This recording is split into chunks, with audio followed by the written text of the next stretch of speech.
ना म्हणे. अरे शुभम भाऊ तुमचे लय सध्या आईच चालू हो, काय विषय होई? भाई त्याला महिन्यात लागते माहिती का, वरच्या मध्ये रिक्वेस्ट पाठवून लय लगे. अरे भाई आम्हाला पण तेवढं ऋषीला आणि मला तेवढं सांगा ना राव, कुठून आहे काय कसं आहे? अरे भाई मी आता अशीच म्हणजे गेम खेळायसाठी मी गेलो होता असा ग्रुप मध्ये. हा आपण डायरेक्टच रिक्वेस्ट टाकली. मग एक गेम खेळायला लगेच ऑफलाईन पळून गेली. आल्यावर ही म्हणती तुम तो म्हणजे भूल ही गए हो ना, असं तसं. मी म्हणलं हिला ओळखलं नाही मी आज. आणि हाय कोण जे एवढं बोलती मला.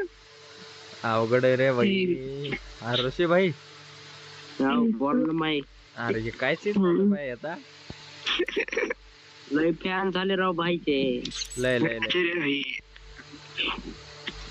भाई आत्ताची म्हणजे पहिली सकाळची पोरगी होती ना, ती डायरेक्ट 500 रुपये मागत होती. किती? 500 रुपये.